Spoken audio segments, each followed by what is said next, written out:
Oh, okay. What's up, everyone? Sebastian Castillo here. Windy day in Warsaw, Poland. But maybe you'll notice that camera's a bit more stable today.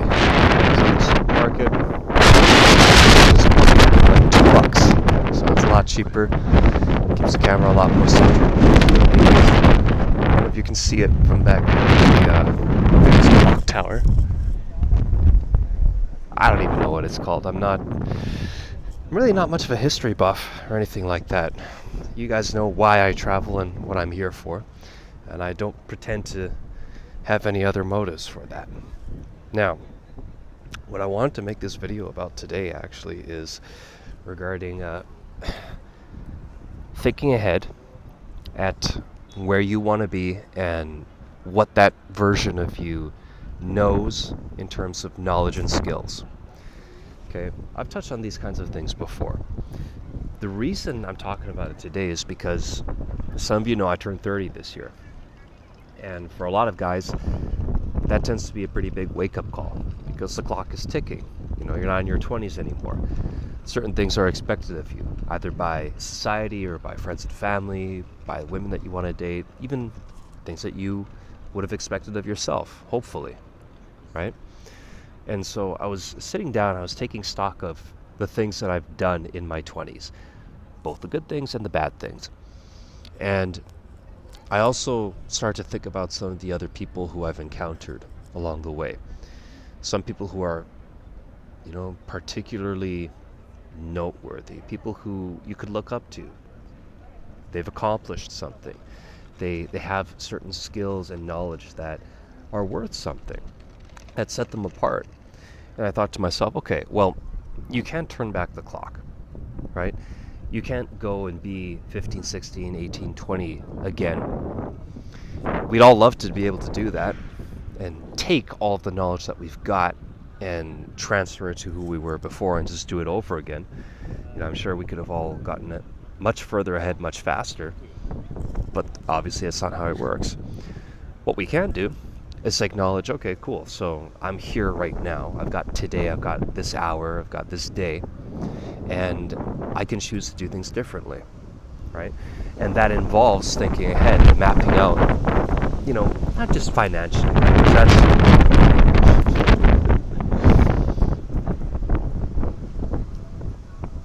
Sorry about the wind. That's obviously a huge part of this, but beyond that, right? What are you using that for? So I'll give you some examples for me personally, right? I was thinking to myself, all right, in 3 to 5 years, what skills and knowledge do I want to have, right? If someone gets in touch with me, what would it be for, right? Beyond just having a friendly relationship, having something tangible that we built our relationship on.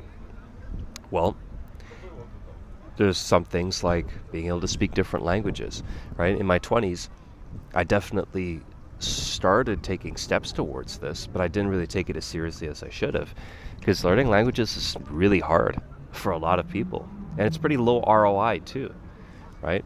You want to learn Spanish, you're not even living in a Spanish-speaking country yet. You haven't had the opportunity to go to Colombia or Mexico yet, but you want to prepare. You want to hit the ground running when you're there, which is a smart way to look at it, right? But if you're not currently there and you're not fluent enough in Spanish to start dating Latinas, which is probably one of your main goals as a single guy, then you're not going to have quite as much motivation as if you were already there, you were interacting with them every single day, and you had that immediate incentive. And if not that, just being able to get around, just being able to deal with apartment rentals or taxis or buying something at the supermarket without having to whip out your phone and use a translator. So languages is one area, and I think everyone can really benefit from that, because if you think about it, if you start learning a language today, whether it's French or German, Spanish, or even Russian or Chinese, in 3 years, if you simply don't give up, if you simply take it one day at a time, you learn a couple of words, and you have a consistent schedule and you track it, like, how can you where do you think you'll be? How could you not be at least semi-fluent by that point, if not very fluent? Right? Now, of course, if you're smart, which I wasn't in this sense, you'll actually put some money into that, right? You'll invest in getting a tutor. You'll at least invest in using ChatGPT's Pro version, or the Plus version, whatever it is. The one that allows you to talk to it and use it to practice. Now, so that's one very simple example of what you can do today, what you can focus on to reap the benefits later down the line. And for me, again, unashamedly, one of the biggest benefits was just being able to date. But of course, there's other things like, if you want to relocate permanently, then, knowing Spanish is probably going to help you a lot if you're planning to go from Canada to Mexico or the USA to Paraguay or something like that, right? Now, let's think of some other things, right? You can consider anything, even just cold approach pickup. You start learning cold approach pickup now, and this is something that I did right in some ways, but I never invested in I invested in some coaching, as some of you might know, but it didn't pan out the way I expected it to. If you start learning how to go out during the day or the evening to meet women, have a conversation, put your best foot forward, get dates, and take it even further, you're probably going to suck today, you're going to suck next week, you're going to suck next month, you're probably going to suck for a year.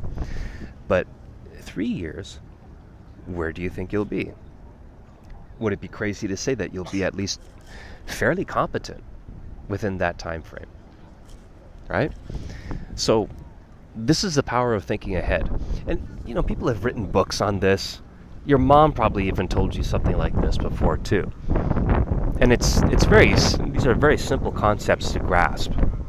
Right? We can even tie in the idea of compound interest with finances, right? Invest today, you get a return of even 5-6% a year. Don't touch that money. Give it 20 years, 30 years. If you're smart, you have that nest egg built up, you can retire off of it. Right? But most people don't do this because they're so short-sighted. Most people make the wrong choices, and these choices add up and they compound negatively. So the point behind this video, to just wrap it up, is consider the things that you want to compound positively for you.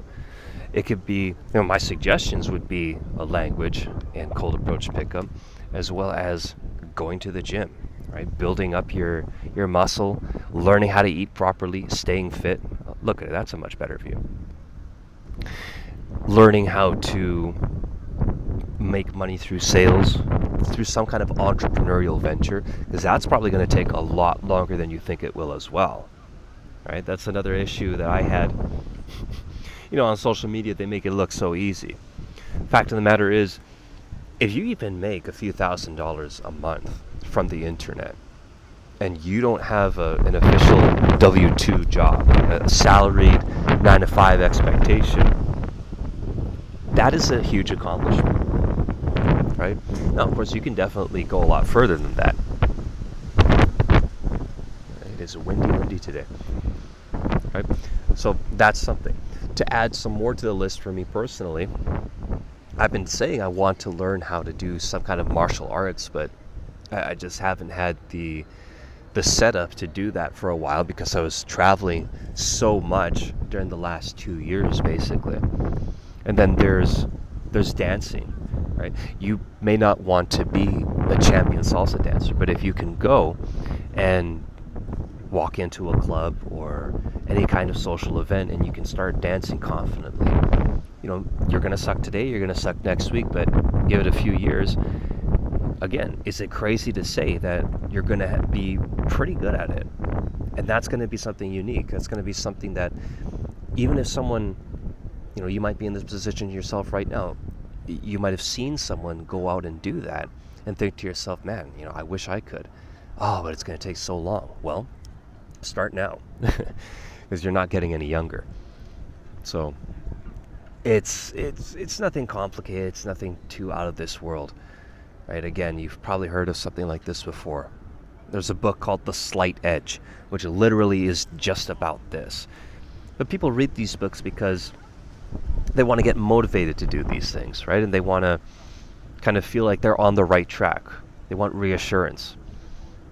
Well, the only reassurance you really need is if you show up every day, if you don't give up, you're going to get much, much further along than anyone who didn't even bother trying in the first place. So there you have it, guys. I hope that's helpful for you.